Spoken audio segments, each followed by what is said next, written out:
Everybody, welcome to Garden Time with Belle. I am in my greenhouse this morning because it is a continuation of a series of videos I've been doing, and basically I think I'm going to call these videos the mass exodus, and that just simply is describing the process, how busy I've been taking all of these beautiful plants that I've grown from seed this year inside the greenhouse and getting them out into my garden. Today I'll be evicting the 3 different kinds of cut flowers that I started from seed about 6 weeks ago now, and they are just itching for me to get them outside, out of the greenhouse and into my raised bed garden. But before I do that, I'm going to ask all of you to please like and subscribe to my channel, Garden Time with Belle. It helps me grow my channel and just reach more gardeners like you. Those people that know me best know that I was born a planner. I love to plan. I love spontaneity too, but when it comes to managing all the different varieties of veggies, herbs, and flowers that I grow, I need a plan. I'm a super visual learner, somebody that really needs to see things to conceptualize and make notes. And so this is just a little mock-up that I do every year of my raised bed garden. I've got the 9 different raised beds here, and I have one for spring and I have one for summer. And so to keep things straight, I've actually got all of the plants I'm planting out in my garden on this chart for me. And I've also changed this chart quite a bit, actually, just this season alone. I thought I was going to plant some things in a certain area, and then I keep switching it up. So anyhow, so this is really helpful for me to keep things straight. Especially you have to think about light requirements, but more importantly, you have to think about height and spacing and width of the mature plants. And I have to really factor that into my plans for my raised bed garden. Before I get these beautiful cut flowers in my raised bed garden, I want to tell you about what it is that I'm growing. And as I mentioned, I started these seeds about 6 weeks ago in my greenhouse. And I think what's important for you all to know is that these 3 kinds of cut flowers that I'm growing, I've never grown these varieties before. In fact, I've grown celosia before, but never this variety. But I've never grown gomphrena, and I've never grown ageratum. So I think it might be helpful for you all if I put a picture of these beauties on the screen so you can see them when, what they're going to look like when they're flowering and they're mature, because of course they're still a little bit like baby plants. So I made myself some notes because I can't remember all the specs about the plant. So let me just show you first gomphrena. Where is my gomphrena? Here it is. So let me bring it in. This is all it looks like right now. Gomphrena carmine is the variety. And all of the plants I'm going to be planting out today, I started from seed, and I used Johnny Seeds. You know, they're one of my favorite seed companies. They are super reliable seeds. They have great germination rates, and the packaging of the seeds gives you so much great information that you really don't have to do a Google search to kind of figure out how to take care of the plants and the specs and all that. They put it in their packaging, which I really appreciate, especially somebody like me that's always trying new things and trying to learn about them. So gomphrena carmine, hot pink, beautiful little ball type flowers. They are supposed to get 18 to 24 inches tall, so that's decent size. And remember, these are cut flowers. So typically cut flowers, you want nice sturdy stems for cutting and bringing in and creating bouquets. So most of these will be at least 18 inches, if not taller. And then Johnny's recommends that this variety of gomphrena, I want to space it out, the plants between 6 and 12 inches apart. So I'll try to follow that in the garden. All right, celosia. This is a new variety for me. This is a flamingo feather. And actually, I don't know if the camera will pick it up, but it's just barely starting to flower. You see that little feathery flower on top? So they're itching to get in the ground. These lower leaves are a little yellow. It's fine. They'll be fine. They'll recover. They need to get out of these seed cell trays and into some really good soil. So Okay, Celosia, flamingo feather. I'll put a picture of it on the screen. It's going to get 2 to 3 foot tall, so really long and wispy. It'll blow in the wind. It'll be really pretty. And again, spacing 6 to 12 inches apart. So I can pack them in my raised bed garden pretty well. The reason I chose flamingo feather, it's a really soft pale pink, is because I'm also going to be growing some alpenglow floret seeds, some zinnias, and they have a really kind of super pastel-y, soft, dusty color. And this flamingo feather I thought would pair beautifully with the color scheme from the alpenglow zinnias that I'm going to be growing from floret. So I thought they would look great together in a vase. Last but not least, my ageratum. Oh gosh, these are so desperate to get out of this tray. All right, so the ageratum I'm growing is the timeless mix, and they're going to produce a beautiful blue color. Hopefully, I'll get that picture on the screen so you can see what I'm talking about. Just very interesting, and they're a little bit of a lower grower, which is nice. Well, I just said lower grower, didn't I? But when I looked it up, they said they're going to get 2 feet tall. So I don't really know. We're going to try it and see what happens. Anyways, so up to 24 inches tall for this variety of ageratum. And I don't know if I'm saying that right, but that's how I pronounce it. And I'm supposed to space these in the ground about 9 to 12 inches apart. Okay, I think that's it. I think I need to get out in the garden. I need to figure out where these are going, consult my map, my little chart, drawings, and take you along, getting them in the garden so that eventually they're going to bloom and I'm going to be able to cut flowers. They're going to look pretty in the landscape, but they're also going to look really pretty inside the house. I brought my seed trays out and have decided where everything's going to go. In this bed here, I'm going to put my celosia in the front half, and in the back half, which I won't be planting up today, are going to be those floret seeds that I got, the alpenglow zinnias, because these two, the zinnias and this, will look really beautifully together in not only the bed, but also when I cut it for some bouquets. And then here is my gomphrena, and it gets rather tall. And so what I have decided is I am going to plant the gomphrena along each one of these cattle panels that sit here at the north side of each of these big boxes. So I've got drip that runs right along there. So I'll be dividing these up, and I think I've got a dozen, so I'll put 4 in each. Something to consider when you're doing raised bed gardening and crops, you got to consider the heights and shading things out. And so because these get relatively tall, I'm going to put them on this end because this is south, that's north, and the sun will be coming this direction, if you can see my my finger here. And so you wouldn't want to plant your tallest things right here on the south end because it would shade whatever's growing behind it. So that's my thinking, and that's worked pretty well for me in the past. All right, let's head over here, and I'm going to show you where the ageratum's going to go. At least part of it is going to go in this bed down here. So I brought you along as I sewed this bed up with beautiful spinach, 3 kinds of lettuce, escarole, and check out my rainbow chard. Is that gorgeous or what?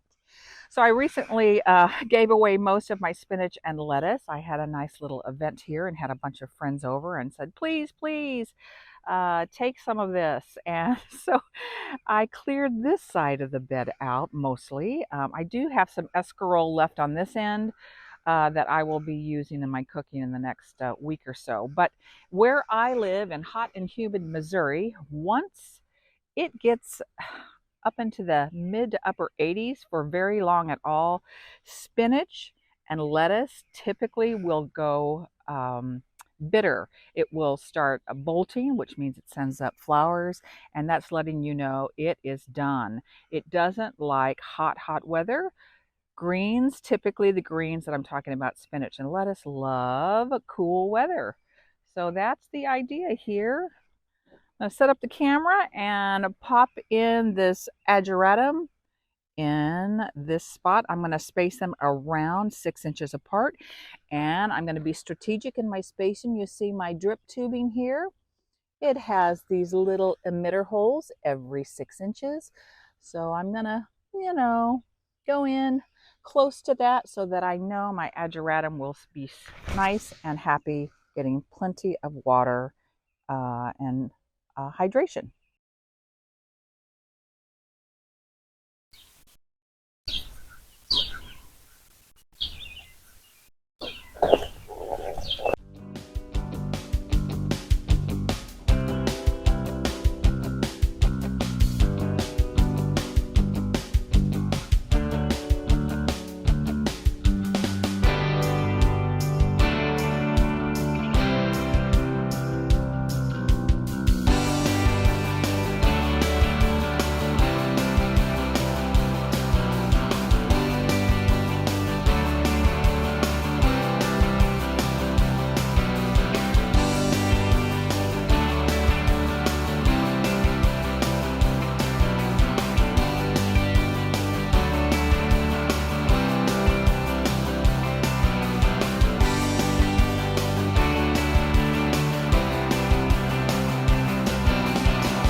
So I've got all the ageratum in a nice long row, about 6 inches apart, and I placed them, as I said, near the drip line. But of course, it's always important that you water in your plants. So I'll water everything in when I get all of my seedlings in the ground today, and just keep monitoring them for the next few days. It'll take them, at least 3 or 4 days to get used to their new place. To grow and hopefully produce some beautiful, beautiful blue flowers. And actually, I didn't notice this before. Let me come in here really close. Do you see that? There it is. The very beginning of a beautiful bloom. Next up on the project is to get my celosia, the carmine, the hot pink flowers in the ground. And these 3 big beds, they're 8 by 4. I am going to put 4 up against each one of these cattle panels. So I'll just turn the camera around. Same process. Dig a little hole, put some biotone starter fertilizer in the hole, and backfill them in, water them in, and watch them grow.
The Gomphrena carmine are all nestled in.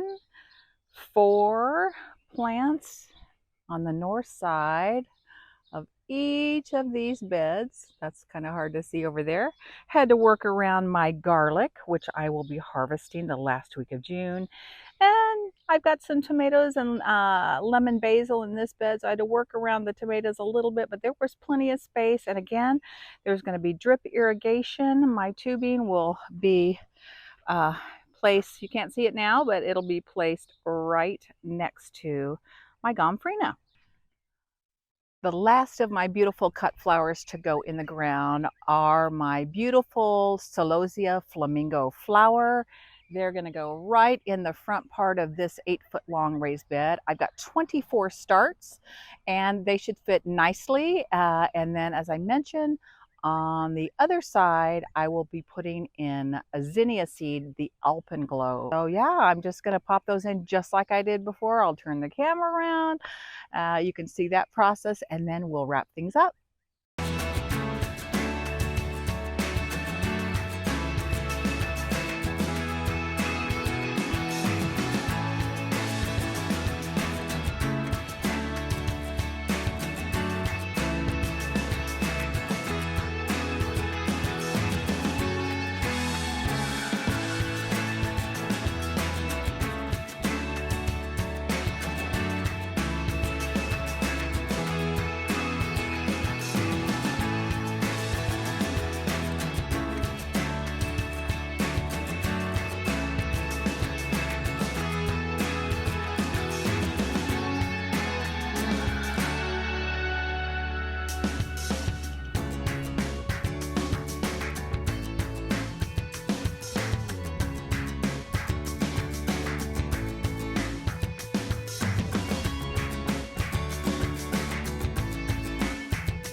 As always, all that is left for me to do is to water in all of these beautiful new seedlings. I have some mulch sort of already in this bed that the leaf mulch we gather our leaves in the fall and we have a shredder that grinds them up, and I top dress all my beds for the winter. So I'm not sure that I'll need to mulch these in, but we'll see. I might need to mulch some of the other things in for weed suppression and moisture retention. But I'm feeling really, really excited about 3 brand new varieties. I hope today's video was a little bit of an inspiration and maybe encouragement for you to do 2 things. Number 1, I hope you will consider growing things you've never ever grown before. They're just plants. And I also hope that you'll consider dipping your toe into the seed starting pond. I know that when I was a gardener for many years, I didn't start many things from seed. It was really kind of scary and intimidating, and it could not be actually easier. So I'm going to link my playlist for seed starting videos in the description below. And if you want to take a look at those, that would be wonderful. I hope that it'll, give you a little bit of bravery. You do not need a big fancy greenhouse. So start seeds. You can start seeds on your kitchen windowsill. You can start seeds in your garage, in your house. But anyways, check those videos out. And I have hundreds and hundreds of flowers now that cost me very little in terms of seeds, and a little TLC to get them started 6 weeks ago until they're ready to go in the ground. But anyhow, so thank you so much for hanging out with me. The last thing I want to share with you is that you saw me put the Biotone starter fertilizer in all the holes to get the roots really off to a good start to support the plant. But I'm going to be doing a more in-depth video on fertilizing different kinds of things, but I will be fertilizing these flowering annuals, which is what they are, on Fridays, like I do all of my other annuals in my property. And I use a water-soluble fertilizer specifically for flowering annuals. So I will be hitting these once a week, and that will help them continue to show off and produce those gorgeous blooms. So until next time, I want to wish you all happy gardening.